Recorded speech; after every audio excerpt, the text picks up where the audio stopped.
Halo guys, selamat datang kembali di channel YouTube aku di Video Channel.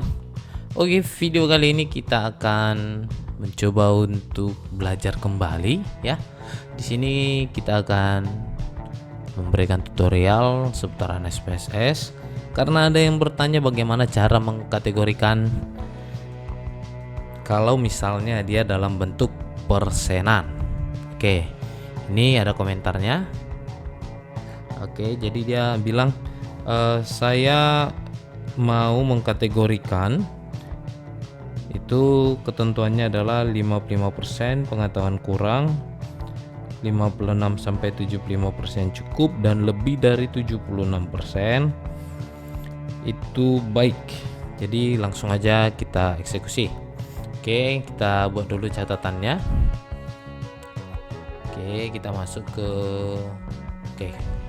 Fish dulu untuk membuat catatan supaya kita tidak lupa. Yang pertama adalah lebih kecil dari 55% itu pengetahuan kurang.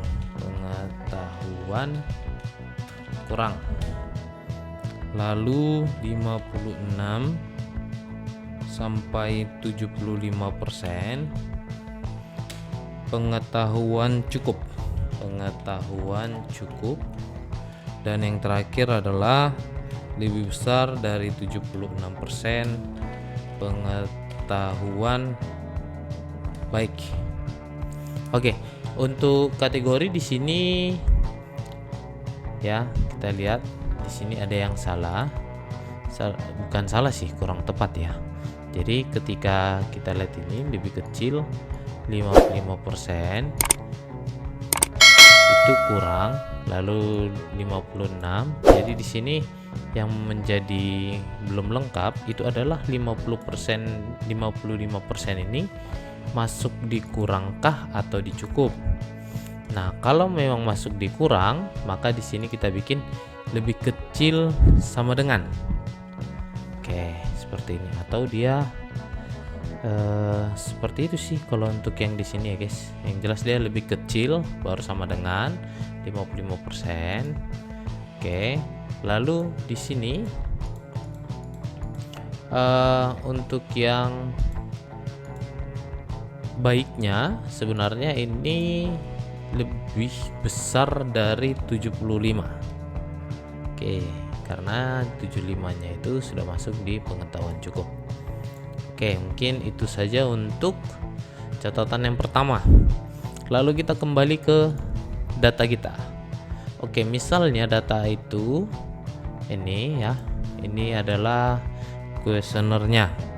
Jadi kita memiliki kuesioner pengetahuan itu ada 6.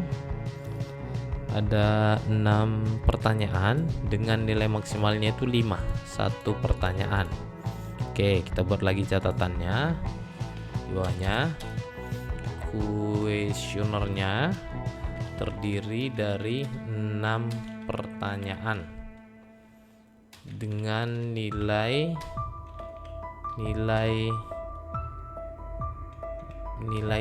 benar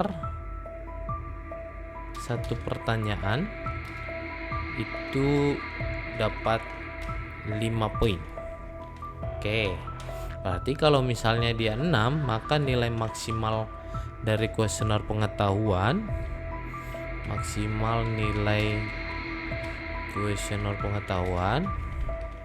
itu adalah 30. Oke, itu dulu.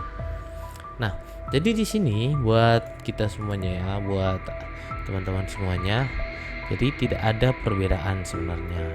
Ini kita clear dulu. Oke.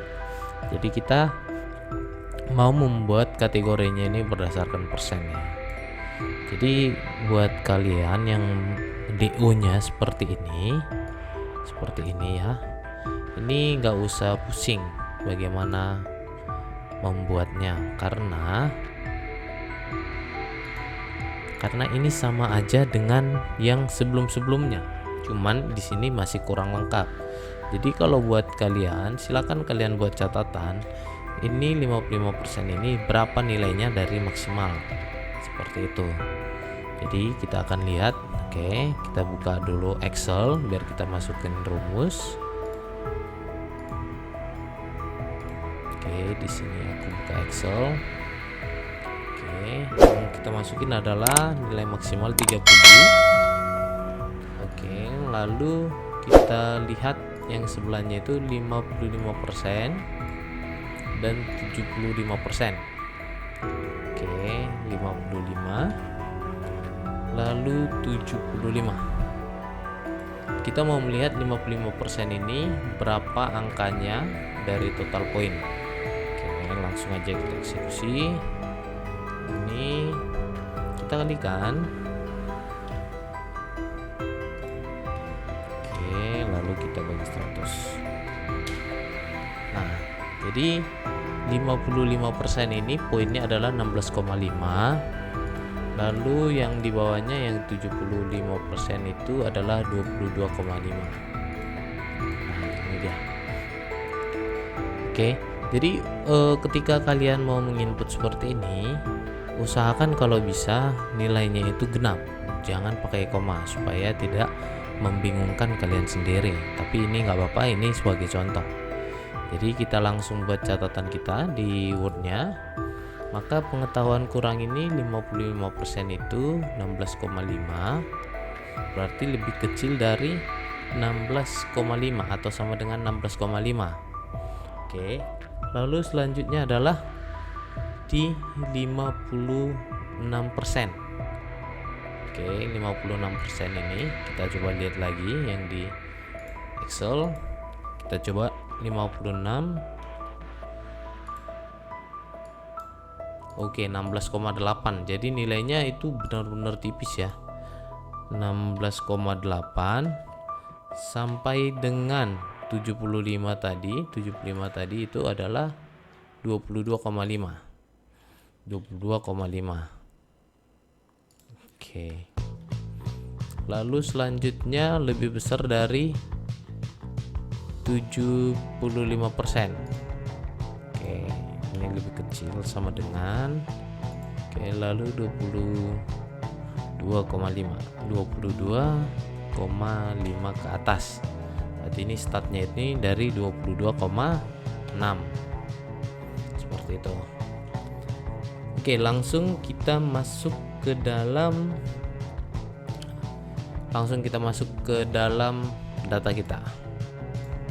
Oke, nah jadi karena data kita ini itu adalah bilangan genap dan tidak berkoma, maka baiknya kita menggunakan data yang sama. Ini biasanya untuk pengkategorian, ini di copy paste dulu, baru ini kita ganti menjadi kategori. Oke, sudah. Setelah itu kita kembali ke Word kita tadi. Nah, dikarenakan tadi itu enggak berkoma, maka ini kita genapkan saja jadinya. Jadi itu 16. Lalu di sini startnya itu dari 17 sampai 22. Dan di sini lebih besar dari 22, berarti itu sepertinya yang 23. Dapat nilai poin 23. Gitulah. Oke. Lalu ini menjadi catatan kita. Ini menjadi catatan penting. Kita masuk ke sini. Oke, sudah. Langsung kita kategorikan. Kita masuk ke data transform, record into same variable. Kita ambil kategori. Oke, ini kategori ya, yang seperti ini. Lalu alt any value. Nah, disinilah yang akan kita buat nilai range dari yang sudah kita tetapkan ini. Oke, yang pertama nilainya 16. Oke, dia value-nya 16. Kalau misalnya kalian bingung ya, ini ada range lowest, ini kita bisa bikin 16 ya. Lalu kita pilihkan satu, lalu kita add, lalu kita pilih yang range 2 yaitu 17 sampai 22 untuk kategori 2 yang cukup. Lalu highest dari 22. berarti 23. Itu kita value 3. Nah, kalau misalnya kalian bingung memakai lowest, range, highest-nya itu, nah kalian tinggal pakai range-nya saja. Range-nya ini mudahnya ini kita kembali ke catatan kita. Jadi tinggal kalian buat saja 0 sampai 16, baru 17 sampai 22, lalu 23 sampai 30. Nah, itu sama hasilnya. Tapi untuk yang pertama kita buat dulu seperti yang sudah kita input. Seperti ini, oke. Lalu kita continue dan kita oke kan. Oke, setelah execute berarti ini sudah berubah. Dan langsung kita masuk ke variable untuk kita memberikan nilai value-nya. 1 tadi itu pengetahuan kurang. Oke, 2 pengetahuan cukup, 3 pengetahuan baik. Oke, lalu kita data view dan akan terlihat kategorinya. Ini dia. Kalau misalnya ragu, kita coba cek manual. Cek manualnya itu kita lihat nih, 16 itu masuk ke pengetahuan kurang. Coba kita lihat nih, ada nggak yang nilainya 16. Nah, ini 16 pengetahuan kurang. Kita ambil nilai batas atasnya aja. Lalu selanjutnya kita buka catatannya. 22 itu masuk ke cukup. Kita lihat 22 apakah ada. Oke, ini dia 22 masuk ke cukup. Berarti sudah sesuai dengan ketetapan yang kita tetapkan di awal. Lalu selanjutnya adalah 23. 23 ini harus masuk ke baik. Kita lihat 23. Oke, ini 23 dia baik. Nah, jadi berdasarkan pengkategorian persenan itu ya hanya membedakannya itu persenannya itu kita nggak tahu nilainya berapa ataupun kita tidak menampilkannya di DO. Nah, biasanya ketetapan ini ada di DO, di output DO-nya seperti itu. Nah, jadi biasa kalau misalnya kalian menemukan jurnal yang menggunakan pengkategorian seperti ini bagus. Nah, ini tidak perlu kalian tampilkan. Untuk angka-angkanya ini yang saya merahi ya. Oke, ini yang saya merahi tidak perlu kalian tampilkan, tapi kalian wajib tahu guys. Karena apa? Karena mungkin nanti ketika kalian melakukan sidang, penguji kalian bertanya, memangnya nilainya ini berapa? Atau 50%-nya ini itu angkanya berapa? Angka realnya seperti itu. Jadi kalian udah langsung bisa menjawab 55% itu angka realnya itu adalah 16 ke bawah, karena ini lebih kecil sama dengan 16. Nah, dari mana 16 ini dapat? Yaitu dari 55% dikalikan dengan nilai maksimal kuesioner itu lalu dibagi 100%. Seperti itulah untuk menemukan nilainya ini. Nah, ini juga bisa menjadi kunci bagi kalian supaya ini ditanyakan sama penguji. Jadi ini kan termasuk pertanyaan yang mudah dan kalian sudah tahu jawabannya.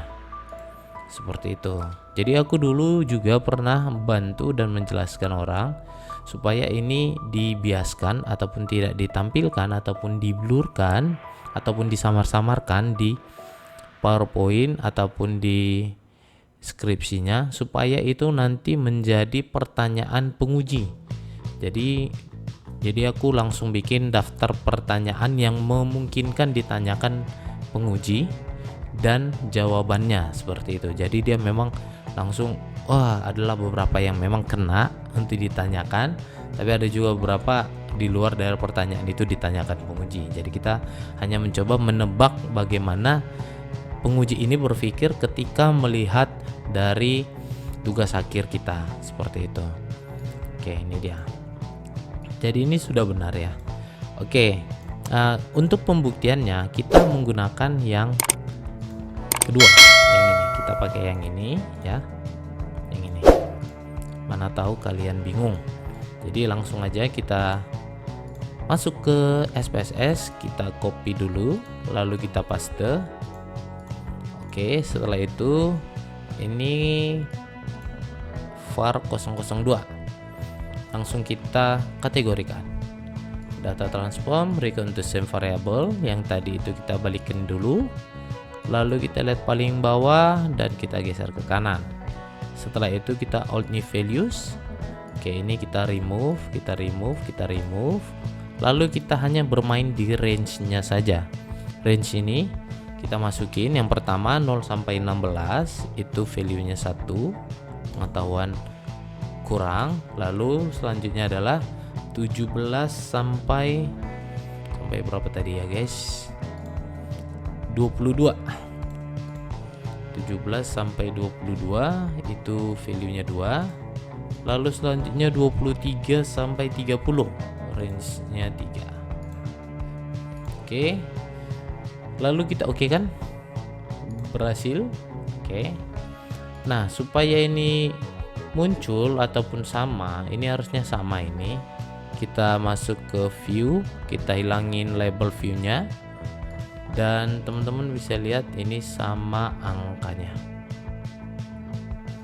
Nah, berarti untuk penggunaannya itu bisa seperti ini, yang menggunakan range, atau bisa menggunakan yang lowest dan highest-nya. Apa namanya ini ya? Oke, coba kita lihat nih. Oke, ini yang lowest-nya dan highest-nya, highest. Seperti itulah. Tak cakap, ini susah bahasa Inggris. Oke, jadi ini nilainya sama. Seperti itu. Nah, jadi buat kalian yang bingung ya, jadi itulah untuk mengkategorikannya kalau misalnya dia persenan. Nah, jadi ketika nanti kalian ditanyakan sama penguji, maka kalian bisa menampilkan datanya di lampiran. Jadi silahkan kalian ini copy. Oke, ini kita copy. Kan nanti kalian harus punya lampiran dari data ini. Sudah. Lalu kita masuk ke Excel. Oke, kita tambah sheet 2. Oke, untuk lampirannya yang di sini kalian bisa tinggal nambahkan di sini persentasenya aja. Oke, persentase. Nah, rumusnya itu gampang aja guys. Nilai dibagi dengan 30, nilai maksimal, lalu kita kalikan dengan 100, maka dapat nilainya 50% dan lainnya. Seperti itu. Nah, ini kan ada koma-koma nih, kalian hapuskan aja komanya. Oke, jadi dia bilangannya bulat. Seperti itu guys. Lalu ini masuk kategori. Nah, di sini ya jelaslah nama, jenis kelamin, ya karakter dari responden lah, kalian menyesuaikan. Lalu kalian rapikan tulisannya, lalu kalian cetak, kasih judul, kalian cetak dan menjadi data lampiran di tugas akhir kalian. Seperti itu. Oke guys, itu mungkin itu aja bagaimana cara mengkategorikan kalau misalnya kita mempunyai DO itu dalam bentuk persenan. Jadi jangan diambil pusing, silahkan kalian sesuaikan dengan nilai kuesioner kalian, lalu ubah persenannya ke angka realnya. Seperti itu. Oke, mungkin itu aja guys, semoga bisa menjawab pertanyaan kalian-kalian yang memiliki pertanyaan sama ya seperti yang ditanyakan ini. Jadi semoga bisa membantu juga ya untuk tugas akhir kalian. Semoga lancar semuanya. Dan sekian dari tutorial ini. Terima kasih yang sudah menonton sampai akhir. Jangan lupa like, comment, dan subscribe-nya.